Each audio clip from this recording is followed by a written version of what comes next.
Our next topic is on drought-proofing your feed supply. And I think this is a very important one because who knows what this coming year has in store for us. Tim Clarke graduated in 1985 from the University of Manitoba with a Bachelor of Science in Agriculture and has worked in the agriculture industry since then. His experience includes working in crop protection as a crop insurance adjuster and more recently as a forage and livestock specialist with the province.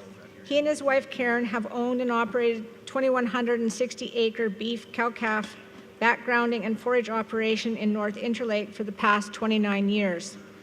Tim enjoys fishing and hunting and playing with his 4 children. So please help me in welcoming Tim Clarke.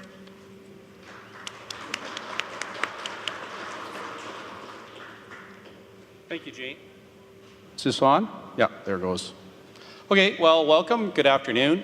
And I thought this topic would be timely. That's why I suggested to the board that maybe someone should talk on this topic. And lo and behold, they said, well, why don't you do it? So here I am trying to do my best shot at this.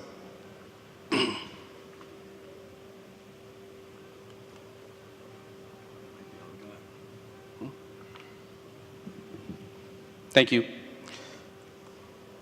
So I think in order to first talk about how we should drought-proof our feed supply, and I'm going to talk in the context of both pastures and stored feed, our winter feed that we need to put up each summer. So in terms of how we do this is, first of all, I think it's important to understand how perennial plants grow, or how do the grasses out in our pasture grow, and how does the hay that we grow, how does it respond to cutting?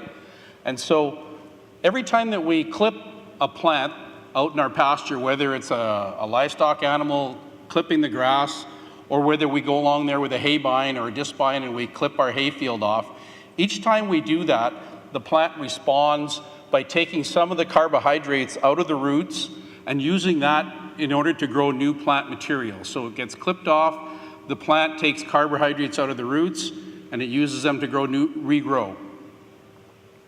So the more often that it gets clipped, and the shorter that it gets clipped, then progressively more and more of the roots die.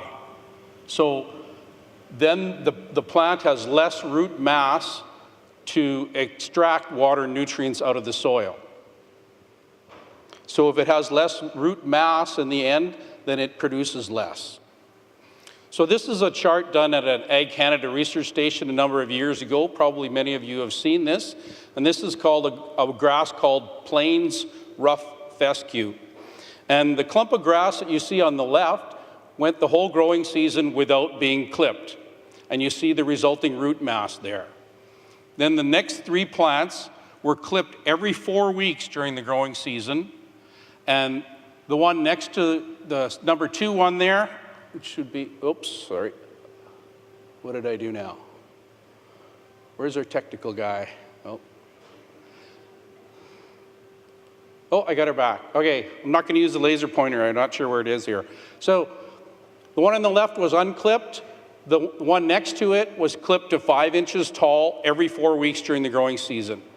The one to the right of that was clipped to 3 inches tall, and the one on the far right was clipped to 1.5 inches tall every 4 weeks during the growing season. And we see the resulting root mass. So this gives you an idea how much water and nutrients that these plants are able to extract because they're compromised, because they have less roots. So this is my neighbor's pasture. Probably some of you have neighbor's pastures that look like this, but we don't admit to having pastures of our own that look like this. So when we see pastures that look like this, they're grazed right off to the nubs, we can assume that underneath there we have way less root mass than if we have pastures that are 6, 8, 10 inches tall. So they're less able to extract water and nutrients. And also you'll notice the body condition score in these cattle is probably a 2 out of 5 at best. So it compromises the cattle's ability to grow. And also, where's the laser pointer part? This guy right here. Oh, sorry, okay. You'll notice here, some of these are weeds called pussy toes, and pussy toes are a non-palatable weed that'll grow very short It'll survive even if it's grazed close. And so we have more invasive weeds in situations like this. So this just talks about how a plant responds to grazing. If we take two plants on the left there and we graze them to different heights. So here this plant is grazed right off to the nubs like you saw in the previous picture. And this plant is left to grow they just skim graze the top 4 or 6 inches and they left 4 to 6 inches. So 5 days later, the one that was grazed off to the nubs, we see that the roots are a lot less, there's a lot less root mass there because a lot more of them died because it was grazed short. And it used carbohydrates to try and regrow. Whereas the one that's not grazed as short, it regrows more quickly. And we see after 15 days, there's considerable amount of regrowth. So this is a grazing trial that was done in the Brandon area a number of years ago by one of my predecessors, Donald Green. And he took 3 80-acre pastures and he managed them in different ways. So in the first pasture, the one on the top here, where is that? This pasture, he continuously hard grazed that pasture and they measured using grazing cages how much grass production they got in the continuously hard grazed pasture. And then they dried that grass down so it was 0% moisture. So this number at 943 pounds is pounds per acre of dry matter grass. Then in the second paddock, or second 80-acre pasture, this one here, they took the 80 acres and they divided it into 3 different pastures and they rotationally grazed them around the 3 different pastures. So 2 of the 3 pastures on the 80 acres were being rested at all times. And they measured the production, and their production come out to 2,462 pounds per acre of grass. So that's the difference we see when the grass is allowed to rest, the roots can regenerate, and you get more production. Then they also wanted to see how it would respond to adding fertility. So in the third pasture of 80 acres, they divided into 3 paddocks again, and then they added several different rates of fertilizer. This one here is where they added 50 pounds of actual nitrogen per acre. And so it boosted it from 2,500-ish up to over 4,000 pounds per acre of grass production. In that third paddock, they also did 100 pounds per acre.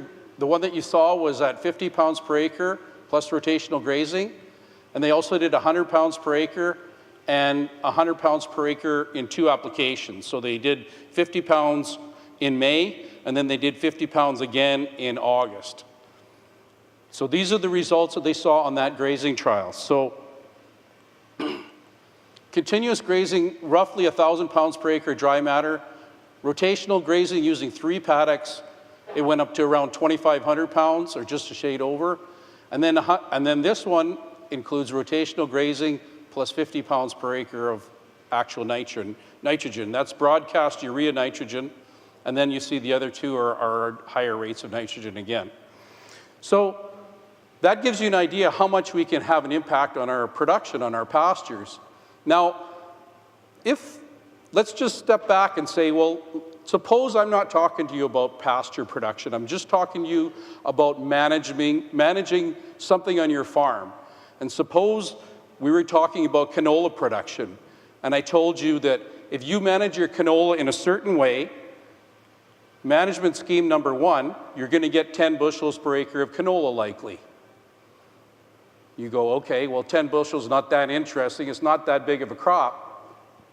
But if I said to you, but if you do another management practice on top of the first management practice, then you'll boost your yield up to 25 bushels per acre. For example, maybe here I tell you, if you seed your canola, you're going to get 10 bushels. But if you seed and spray your canola, it's going to go up to 25. And if you seed and spray your canola and you add fertilizer, it'll go to 40. What would you likely say? You'd probably say, well, I want to take the third management practice because I want to try and get better return on my investment and make more profit on my farm. And so we see we can do that by rotational grazing and changing the fertility on our pastures. The other thing about rotational grazing is after the grazing is done, you have more of this duff or dead or decaying plant matter that's there afterwards. And that can have a big bearing on the productivity of the pasture in future years.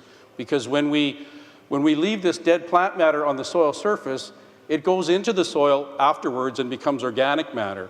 And organic matter is like fertilizer to your soil.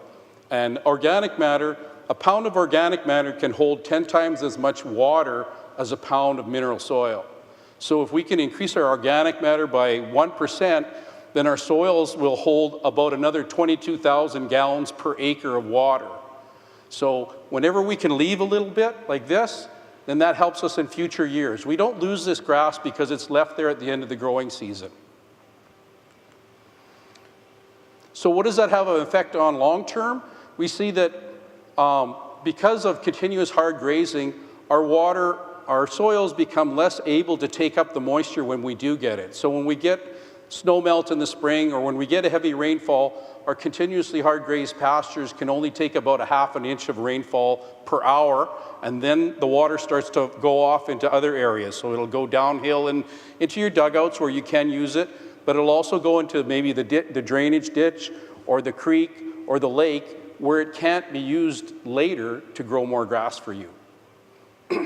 Whereas on the rotationally grazed pasture, your organic matter gradually builds up, and as a consequence, we can handle as much as 2 inches per hour of rain and still not have it go off. So this is part of what my talk is focused on, drought resiliency. So if we can get it to the point where we have higher organic and better soils, we'll be more drought resilient. Free nutrients. This is often overlooked in pasture situations, and by free nutrients I mean nitrogen fixation by legumes. So legumes have the ability to take nitrogen out of the air we breathe and put it into the plant. And our air we breathe is 76% nitrogen. So these plants called legumes have a wonderful ability to fix free nitrogen out of the air, through the roots, and into the plant. So to give you nitrogen is the third most important nutrient for plants, the first being water, second being carbon, and then nitrogen. So if we can get free nitrogen, we can almost always increase our pasture and our hay productivity. Legume plants, because they have an unlimited supply of nitrogen, they're often higher in protein, and protein is the building blocks of muscle and bone in our cattle. So if we can improve the protein content of our pastures, we're going to get more pounds on our calves, and also our milk production on our cows is going to be higher with higher protein. So why am I telling you all this? Well, because most of our pastures are deficient in nitrogen. This is a soil test from a pasture west of Ashern, actually near Lake Manitoba, and we see that the nitrogen content of the pasture is under 10 pounds per acre of available nitrogen. See if I can get this thing to work. Yeah, there it is. Right there. There's the nitrogen level. The nitrogen bar is in the deficient area. The phosphorus is marginal, and it has ample sulfur and potash and sulfur. So if we could improve the nitrogen content of this pasture, we could increase the productivity substantially. So when we grow anything that's a legume, we should inoculate the seed. And when we buy alfalfa seed or clover seed or trefoil seed, they generally come pre-inoculated, and the inoculant will last about one growing season. So if you buy it in the spring and you get it seeded by July or August, then an inoculant is still viable and will fix nitrogen for you when that plant establishes. Other inoculants, like what's on soybeans, the inoculant only lasts about 2 to 3 days. So when we grow deep-rooted perennials such as alfalfa and other forages, when the plants grow, they burrow their roots way down deep into the soil, usually up to about 8 to 10 feet. And then if those plants die, then the roots decompose over time, and they become little tubes, or what we call capillaries, in the soil that enable water and nutrients to move up and down through the soil profile. And this is really important for both drought resilience and also withstanding excess moisture during the growing season. As well, when a legume plant dies, like in the fall when a soybean plant dies, or if your alfalfa winter kills during the winter, then the nodules, the nitrogen fixation nodules on the plant will decompose as well, and they will leave residual nitrogen in the soil for subsequent crops. So just another illustration of our hayfields and pastures being low in nitrogen. This is an old hayfield. I forget where I took this one, near St. Laurent, so in the Interlake. So in hayfield situations, we can often, if we don't fertilize or we don't put manure on, we can also get extremely low levels of fertility. And then when we have a drought, then that's when we end up having some really poor hay yields. So this has got under 10 pounds of available nitrogen. Don't forget, in a hayfield situation, whatever we clip and put in the baler oftentimes get exported off of that field. So if it doesn't get fed back on that field, then a lot of the nutrients go away from that field, and so over time our fertility level declines substantially in hayfield situations. Whereas in pasture situations, I'll get into this in a few minutes, but the cattle, whatever they consume in nutrients and fertilizer nutrients, they excrete 90% of it. So in pasture situations, we're only taking about 10% of the nutrients off the land in meat and bone and muscle that we take off the land eventually, whereas in hayfield situations, we remove most of the plant material and put nothing back unless we fertilize or put on manure. But getting back to my nitrogen fixation, this is just an example of growing alfalfa plants with and without nitrogen inoculation. So on the left, we have plants that we grew in a soil that we knew did not have any nitrogen inoculant naturally occurring in the soil.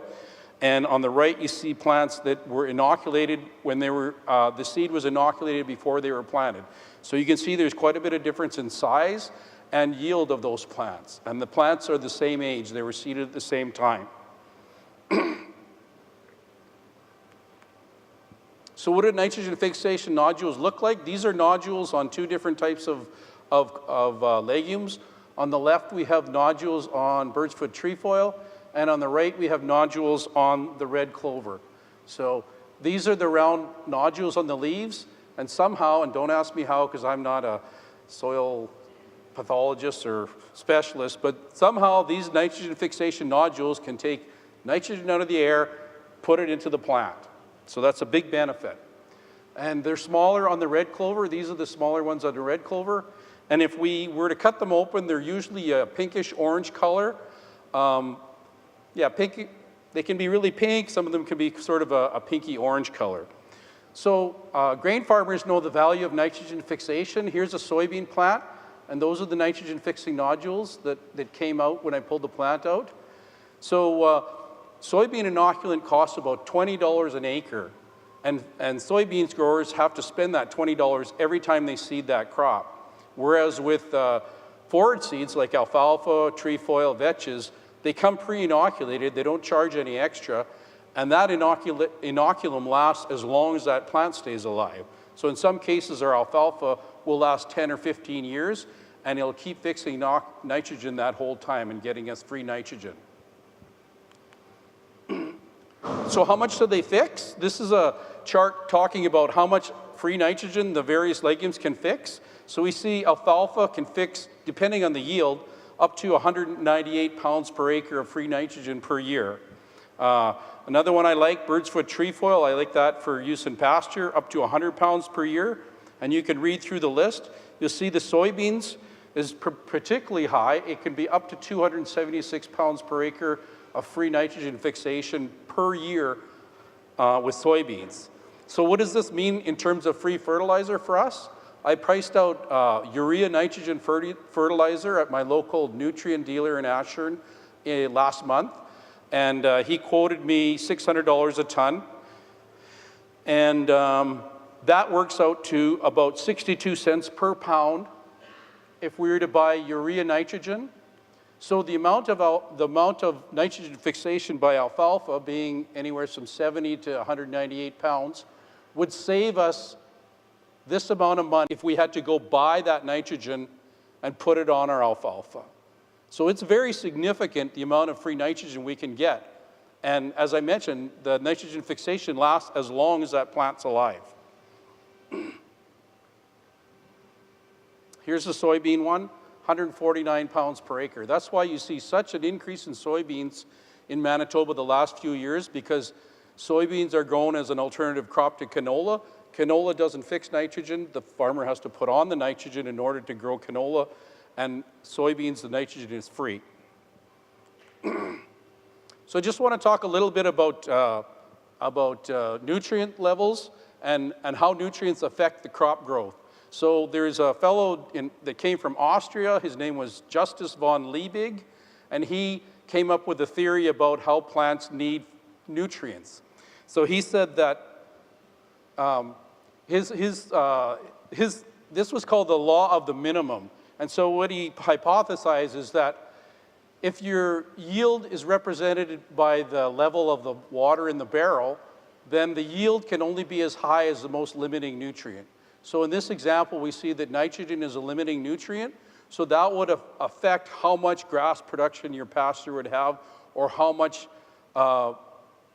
grain production your canola would have, or your soybeans would have, or your hay would have. So if we can get free nitrogen fixation and move that bar up a little bit, then we'll definitely get higher yields. So this is a picture of a plant north of Ashford, a hayfield. This was an unfertilized hayfield, and we had a dry year up our way as well. And so this producer, he took one cut, and then I took this picture in early October. So we see that the alfalfa plant is still quite green, but the grasses around it are turned all brown. And this is for two reasons. One is the alfalfa is rooted far deeper, and so it can still access water and nutrients way down deep in the soil profile. Whereas the invasive grasses that you see around it, these grasses are shallow rooted. So when alfalfa, this field is obviously a lot of winter kill over the years. So when the alfalfa winter kills, we get invasive grasses that fill in the areas where the alfalfa was. And those invasive grasses, unfortunately, are not very high yielding, and they're shallow rooted. So when we get a drought situation, they just die. They just go dormant because they can't extract water nutrients from down deep. The other point I want to make about trying to extend your feed supply is that if we keep our alfalfa fields newer, then they will produce more. So this just talks about the age of your alfalfa stand and how much it's likely to produce. And this is based upon crop insurance data from 99 to 2008. And so the top producers are producing between 3 and 4 tons per acre of alfalfa, whereas the bottom producers are producing only between 0.6 and 1.4 tons per acre. But what I want you to notice is that the trend goes down over time. So the newer we can keep our alfalfa fields, the more they will produce.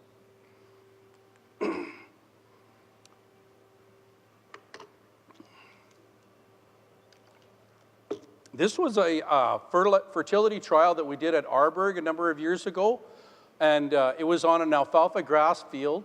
It was seeded to alfalfa and timothy and tall fescue in 2007.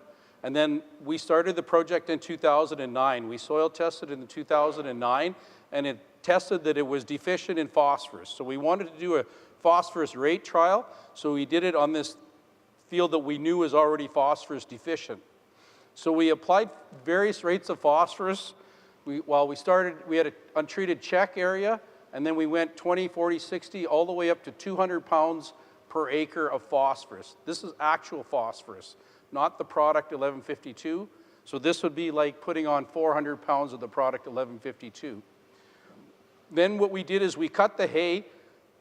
Each year we clipped it for twice a year, so we took 2 cuts, and we weighed the production off of the 2 cuts, and then we dried it down to no moisture, and we compiled this yield data based upon the different fertility regimes or the different level of fertilizer. The fertilizer we valued at $700 a ton for, this should say 1152.0, it says 115220, but monoammonium phosphorus. So that's 61 cents per pound of actual phosphorus that we put on, and we valued the hay standing at 1.5 cents per pound. And then we compiled this from clipping and cutting for 5 years, from 2009 to 2013. So The cost per acre of the fertilizer is the blue bar, and the return in terms of increased hay production over the check. You'll notice the check is 0. This is 0 for phosphorus, 0 fertilizer, and the check, we still got a yield on it, but these bars represent, the red bars represent the additional yield over the check. So we see that at about 80 pounds per acre, we get about $98 worth of increased hay production for a cost of about $50 an acre. So here we got about a 2-to-1 return on investment for our fertilizer dollar by putting just phosphorus on an alfalfa stand. So we can increase our yields when we have a decent plant population of alfalfa and grass. We can increase our yields by fertilizing properly. Is there any questions? Another point I wanted to make is that when we grow deep-rooted perennial plants and we keep those alfalfas or those plants like Sicer milkvetch, tall fescue growing in our hay fields, there's that additional benefit of the roots penetrating deep, but also when they decompose in subsequent years, you can have a beneficial effect.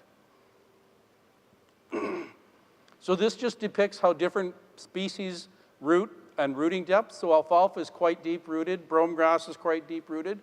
Other grasses, so anything that's deeper rooted is going to be more drought tolerant. Other grasses that are deep-rooted include grasses like tall fescue, tall wheatgrass, meadow brome grass. Russian wild rye is also quite deep-rooted, and so therefore to be more drought tolerant. So studies have shown that perennial legumes drainage effect on subsoil lasts at least 2 years, particularly with alfalfa on clay soils. Subsequent yields of annual crops are higher than with continuous cropping. So this is a field, this is an aerial shot of a field near Brunkhild, and the photograph was taken in 2010. And this producer, he had in 2004 to 2008, he had grown alfalfa there. And so and then 6 years later, he had it in oats. And you see the field that's encircled in red is the field in question.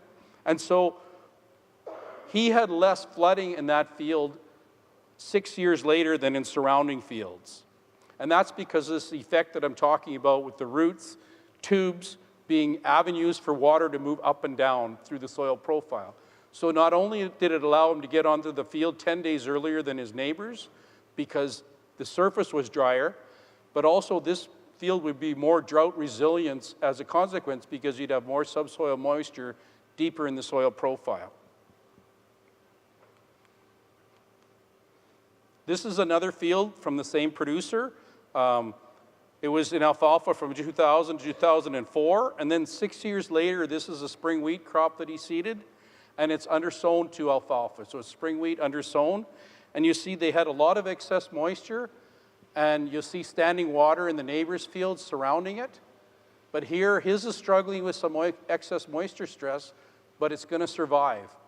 And that field is going to be more drought tolerant in subsequent years because it's got soil deep in the soil, or moisture deep in the soil profile.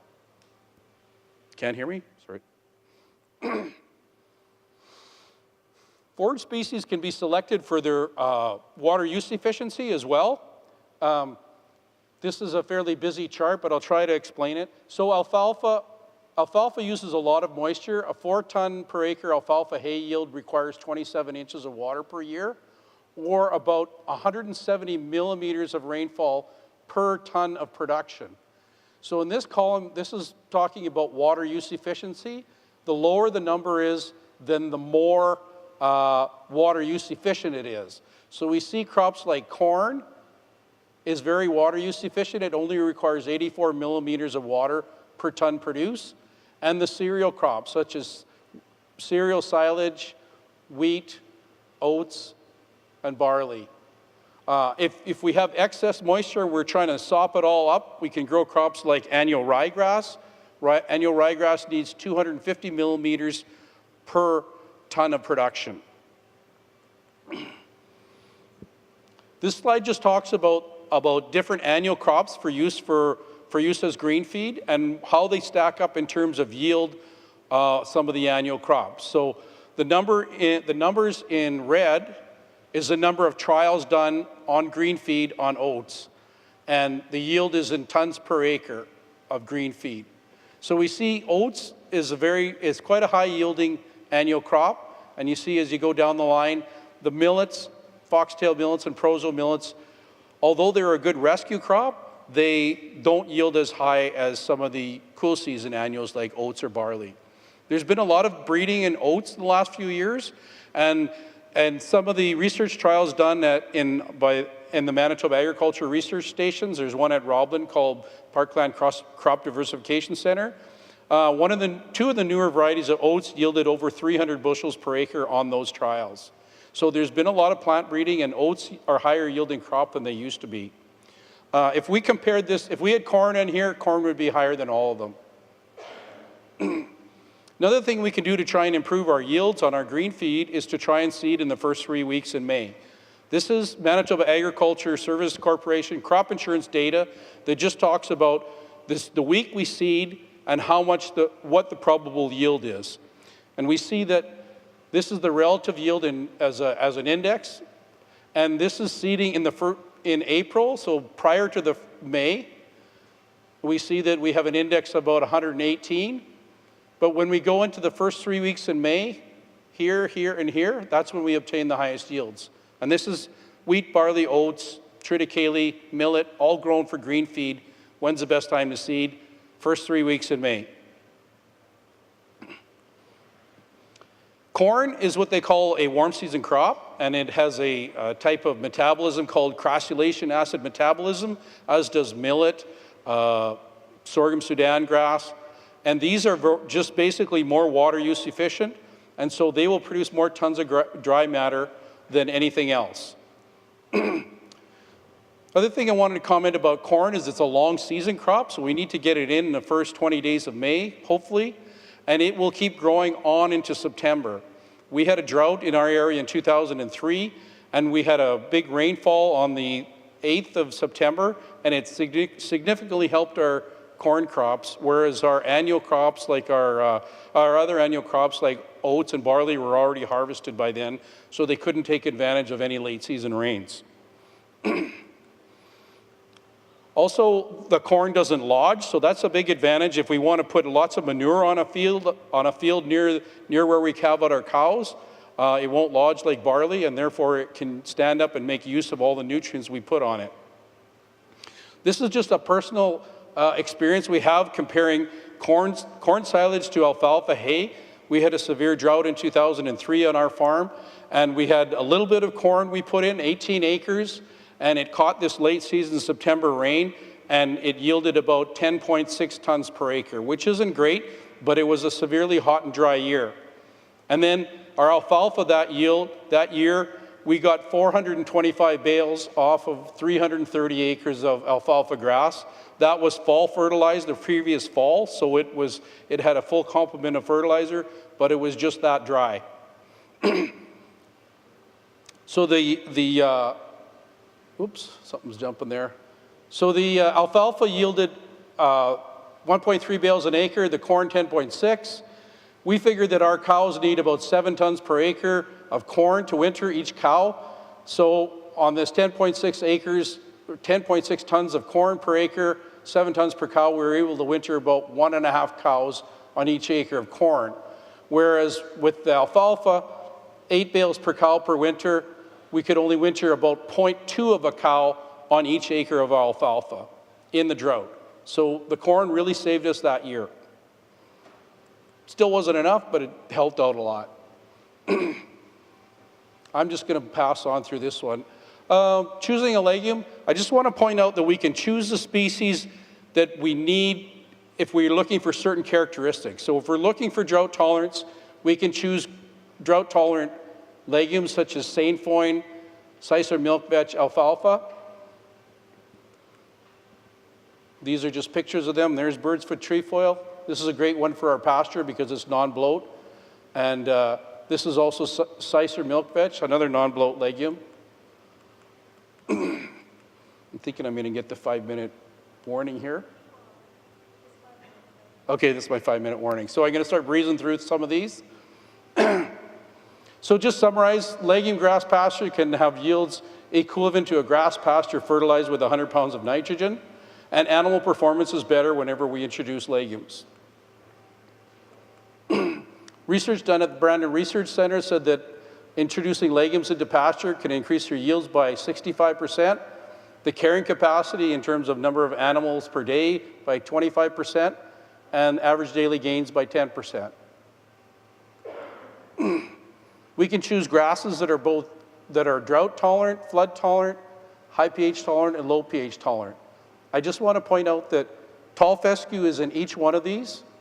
It's sort of my favorite grass because it's drought tolerant, it's flood tolerant, it's high pH tolerant, and it's low pH tolerant, and it's not mentioned in here, but it's also one of the most salt tolerant grasses.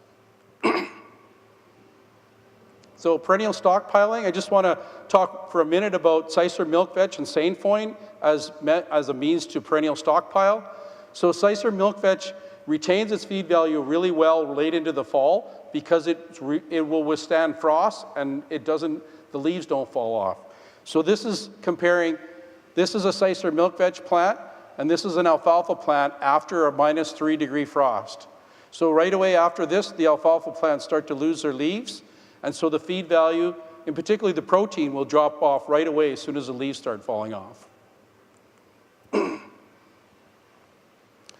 We have a lot of species of grasses and legumes that will sustain our cattle on into the fall.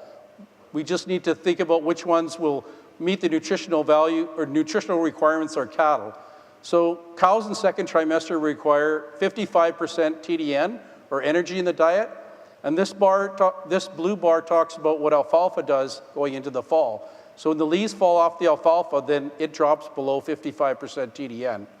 Whereas we have some of the other grasses, such as this is tall fescue and timothy and orchard grass, they'll maintain enough feed value going into the fall that we can graze into October and sometimes into November, depending on how much snow we have. So this is a nice stand of Sicer milkvetch and tall fescue just south of St. Rose, and the producer was able to graze that on into November. So here you see his cattle grazing in November, and it's still meeting the nutritional requirements of cattle in second trimester. Pregnant cows, second trimester, not lactating. Just want to briefly talk about nutrient cycling. So the nutrients that the cows consume, as I mentioned, they excrete 90% of it. So on average, a cow excretes about 32 cents worth of nutrients each day. That's in urine and feces.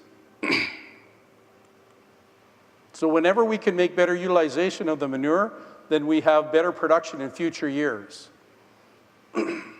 So fall grazing aids with manure distribution and efficiency of utilization of that manure. The other thing we may want to consider if we're thinking long-term production in our pastures is to control some of the woody species. So this is a pasture that was actually a spruce pasture that burnt in 1989 in a fire in the Interlake. And then after that, the poplars came up really thick. And then in 2006, the producer went out there and he sprayed with a helicopter 4.5 liters per acre of glyphosate into this really dense stand of black poplar. And so this is 3 years later. As I said, it was sprayed in 2006, and this is in 2009. He used about $40 per acre worth of herbicide, plus the application, the helicopter. That was an additional $20 an acre. But his production tripled on this land when he controlled the woody species. So summarizing, try and graze and rest your pastures. Even as few as 3 paddocks instead of 1 paddock of continuous hard grazing will increase your productivity. Introduce legumes whenever you can on your farm. That free nitrogen is awesome. Spend time, money, and effort to manage your pastures and hayfields for higher production. Renovate your hayfields every 3 to 5 years using deep-rooted perennials, and you'll get more production on the same land base. Fertilize according to soil tests. Most of the ag offices have hand soil test probes, and we'll lend them out to you, and we'll give you soil test bags that you can fill up and bring them back to us. And we have arrangements with a soil test lab in Winnipeg We use Farmer's Edge out of the Ashern office, and we send the tests into them, and then whatever they charge us, we charge you. So a well-fertilized crop is also more water use efficient and can extract water from deeper down.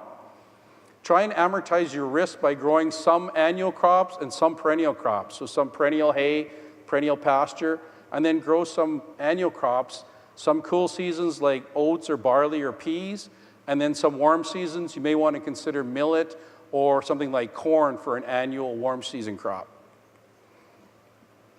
Try and confine your livestock as little as possible. You'll find that you get better nutrient distribution, but also better recapture of your nutrients when you confine livestock less often. And lastly, we found that this year, because producers had to go buy some types of concentrated feed like prepared feed or grain type products, we found that anybody that was set up to feed grain was in a better position to be able to stretch their feed supplies. So if you can set up your operation so that you can feed a little bit of grain on some of the years when forage is in such short supply. That's all I had. Any questions?